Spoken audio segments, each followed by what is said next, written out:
নমস্কাৰ কাৰেণ্ট আছামলৈ আপোনালোকক স্বাগতম জনাই ষ্টুডিঅ'ত মই জ্যোতিস্মিতা। ৰাজ্যত তুংগত উঠিছে বৰ্তমান তৃতীয় পৰ্যায়ৰ নিৰ্বাচনী প্ৰচাৰ। তৃতীয় পৰ্যায়ৰ নিৰ্বাচনী প্ৰচাৰ ব্যস্ত মুখ্যমন্ত্ৰী ডক্টৰ হিমন্ত বিশ্ব শৰ্মা। অৰুণোদয় আঁচনি ভাৰতৰ আন ৰাজ্যসমূহেও বৰ্তমান কপি কৰিছে। অসমৰ 1 লাখ লোকক বিনামূলীয়াকৈ ৰাম মন্দিৰ দেখুওৱা হ'ব।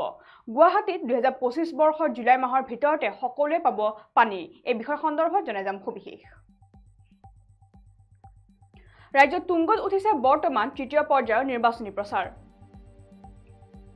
তৃতীয় পৰ্যায়ৰ নিৰ্বাচনী প্ৰচাৰ ব্যস্ত মুখ্যমন্ত্ৰী ডক্টৰ হিমন্ত বিশ্ব শৰ্মা। অৰুণোদয় আঁচনি ভাৰতৰ আন ৰাজ্যসমূহেও এতিয়া কপি কৰিছে। অসমৰ 1 লাখ লোকক বিনামূলীয়াকৈ ৰাম মন্দিৰ দেখুৱাম। গুৱাহাটীত 2025 বৰ্ষৰ জুলাই মাহৰ ভিতৰত সকলোৱে পানী পাব। ৰেচন কাৰ্ড থকা সকলো লোকে লাভ কৰিব অৰুণোদয় আঁচনি। আনহাতে গুৱাহাটীৰ বাসীৰ বাবে পৃথককৈ অনা হ'ব বসুন্ধৰা আঁচনি। ৰাজগড় বিহুতলীত নিৰ্বাচনী সভাত এই মন্তব্য মুখ্যমন্ত্ৰী ডক্টৰ হিমন্ত বিশ্ব শৰ্মাৰ। আৰু আমি যিহেতু জনাইছোঁ যে সমাগত দেশৰ তৃতীয় পৰ্যায়ৰ লোকসভা নিৰ্বাচন আৰু ইতিমধ্যে তৃতীয় পৰ্যায়ৰ লোকসভা নিৰ্বাচনক লৈ প্ৰস্তুতি প্ৰায় তুংগত উঠা দেখিবলৈ পোৱা গৈছে। আৰু শাসক বিৰোধীও সমান্তৰালকৈ শাসক বিৰোধীসকলৰ যি নিৰ্বাচনী প্ৰচাৰ আছে সেই নিৰ্বাচনী প্ৰচাৰসমূহ বৰ্তমান তুংগত উঠা দেখিবলৈ পোৱা গৈছে। আৰু অসমৰ মুঠ 4টা লোকসভা সমষ্টিৰ তৃতীয় পৰ্যায়ৰ লোকসভা নিৰ্বাচনসমূহ অনুষ্ঠিত কৰা হ'ব। আৰু ইতিমধ্যে তৃতীয় পৰ্যায়ৰ লোকসভা নিৰ্বাচনৰ প্ৰচাৰত বৰ্তমান ব্যস্ত হৈ আছে মুখ্যমন্ত্ৰী ডক্টৰ হিমন্ত বিশ্ব শৰ্মা। আৰু ইতিমধ্যে মুখ্যমন্ত্ৰীগৰাকী ৰাজ্যৰ ইমূৰৰ পৰা সিমূৰলৈ নিৰ্বাচনী প্ৰচাৰ কৰাত ব্যস্ত হৈ থকা দেখিবলৈ পোৱা গৈছে। আৰু তাৰ সমান্তৰালকৈ গুৱাহাটীতো তেওঁ নিৰ্বাচনী প্ৰচাৰত বৰ্তমান লাগি থকা দেখিবলৈ পোৱা গৈছে। আৰু ৰাজগড় বিহুতলীৰ নিৰ্বাচনী সভাত কেতবোৰ গুৰুত্বপূৰ্ণ মন্তব্য প্ৰদান কৰিছে মুখ্যমন্ত্ৰীগৰাকীয়ে আগন্তুক লোকসভা নিৰ্বাচন সন্দৰ্ভত। অন্যথা লোকসভা নিৰ্বাচনৰ পিছত তেওঁলোকে আৰু কি কাম কৰিব সেই বিষয়ৰ সন্দৰ্ভতো কিছু মন্তব্য প্ৰদান কৰা দেখিবলৈ পোৱা গৈছে। তেওঁ উল্লেখ কৰিছে যে অৰুণোদয় আঁচনি ভাৰতৰ এতিয়া আন ৰাজ্যসমূহেও কপি কৰিছে। অৰ্থাৎ প্ৰথমবাৰৰ বাবে অৰুণোদয় আঁচনি কেৱল অসমতে অনা হৈছিলে। এতিয়া অসমক দেখি অৰুণোদয় আঁচনি ভাৰতৰ আন ৰাজ্যসমূহেও এতিয়া কপি কৰিছে বুলি অৰ্থাৎ নকল কৰিছে বুলি ইতিমধ্যে মুখ্যমন্ত্ৰীগৰাকীয়ে সদৰি কৰা দেখিবলৈ পোৱা গৈছে। অসমৰ 1 লাখ লোকক বিনামূলীয়াকৈ ৰাম মন্দিৰ দেখুৱাম। অৰ্থাৎ আৰু ইয়াৰ লগতে এয়াও উল্লেখ কৰিছে যিসকল লোকে বৰ্তমানলৈকে ৰাম মন্দিৰ দেখা নাই বা তেওঁলোকে ৰাম মন্দিৰ চোৱাৰ ভাগ্যত যিসকল লোকৰ হোৱা নাই সেই তাৰে অসমৰ 1 লাখ লোকক বিনামূলীয়াকৈ ৰাম মন্দিৰ দেখুওৱা হ'ব বুলি ইতিমধ্যে মুখ্যমন্ত্ৰীগৰাকীয়ে সেই নিৰ্বাচনী সভাত স্পষ্টভাৱে সদৰি কৰা দেখিবলৈ পোৱা গৈছে। আনহাতে গুৱাহাটীৰ যি সচৰাচৰ যি সমস্যা থাকে পানীৰ সমস্যা সেই পানীৰ সমস্যা সন্দৰ্ভতো মুখ্যমন্ত্ৰীগৰাকীয়ে এক গুৰুত্বপূৰ্ণ মন্তব্য প্ৰকাশ কৰা দেখিবলৈ পোৱা গৈছে।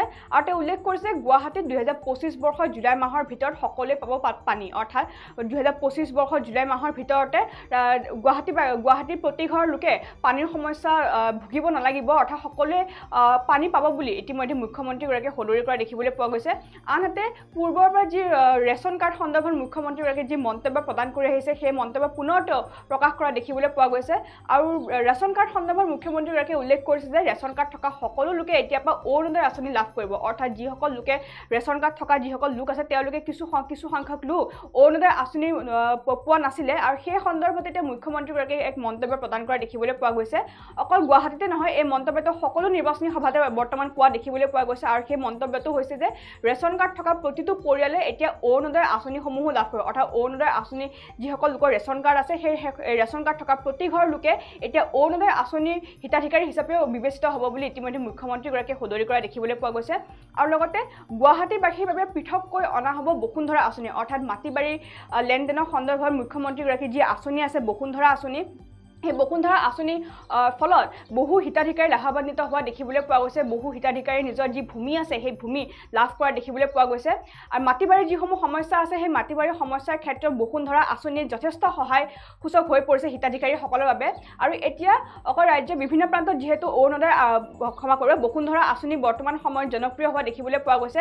আৰু শেহতীয়াকৈ মুখ্যমন্ত্ৰীগৰাকীয়ে এতিয়া সদৰি কৰিছে যে গুৱাহাটীবাসীৰ বাবেও পৃথককৈ অনা হ'ব বসুন্ধৰা আঁচনি। অৰ্থাৎ গুৱাহাটীৰ যিসকল লোক মাটি বাৰীৰ লেনদেনত ভুগি আছে অৰ্থাৎ মাটি বাৰীৰ সংক্ৰান্ত যিসমূহ সমস্যা আছে সেই সমস্যাসমূহ যদি কোনো গুৱাহাটীবাসীয়ে ভুগি আছে তেতিয়া তেওঁলোকৰ বাবেও সেই পৃথককৈ বসুন্ধৰা আঁচনি অনা হ'ব বুলি ইতিমধ্যে ৰাজগড় বিহুতলী নিৰ্বাচনী সভাত স্পষ্টভাৱে উল্লেখ কৰিছে মুখ্যমন্ত্ৰী ডক্টৰ হিমন্ত বিশ্ব শৰ্মাই। আৰু মঙলবাৰৰ দিনটোৰ ৰাজ্যৰ 4খন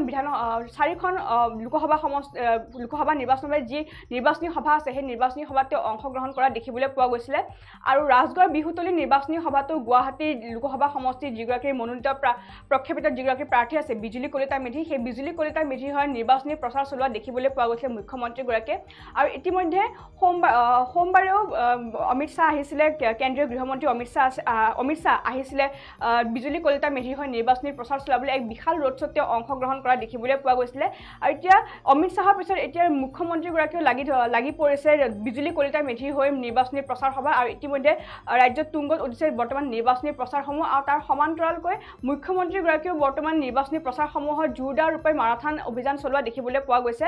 আৰু এই নিৰ্বাচনী সভাসমূহতো আগন্তুক লোকসভা নিৰ্বাচন সন্দৰ্ভত বিভিন্ন ধৰণৰ মন্তব্য প্ৰকাশ কৰা দেখিবলৈ পোৱা গৈছে। বিশেষকৈ ৰাইজৰ হিতৰ বাবে যিসমূহ আঁচনি আছে সেই আঁচনিসমূহৰ ক্ষেত্ৰতো আৰু পিছলৈ আৰু তেওঁলোকে সেই আঁচনিসমূহৰ জৰিয়তে আৰু যে লাভান্বিত হ'ব সেই কথা প্ৰত্যেকখন নিৰ্বাচনী সভাতে স্পষ্টভাৱে সদৰি কৰিছে মুখ্যমন্ত্ৰীগৰাকী। আৰু শেহতীয়াকৈ গুৱাহাটীবাসীৰ বাবে এক বিশেষ বিশেষ মন্তব্য প্ৰদান কৰিছে মুখ্যমন্ত্ৰীগৰাকীয়ে। আৰু এতিয়াৰ পৰা যিসকল গুৱাহাটীবাসীয়ে মাটি বাৰীৰ লেনদেনত ভুগি আছে, অৰ্থাৎ মাটি বাৰী সংক্ৰান্তীয় যিসমূহ সমস্যাত তেওঁলোকে ভুগি আছে, তেওঁলোকৰ বাবেও ৰাজ্য চৰকাৰে এতিয়াৰ পৰা বসুন্ধৰা আঁচনি শীঘ্ৰেই বসুন্ধৰা আঁচনি মোতায়েন কৰিব বুলি ইতিমধ্যে ৰাজগড় বিহুতলী নিৰ্বাচনী সভাত স্পষ্টভাৱে উল্লেখ কৰিছে মুখ্যমন্ত্ৰী ডক্টৰ হিমন্ত বিশ্ব শৰ্মাই।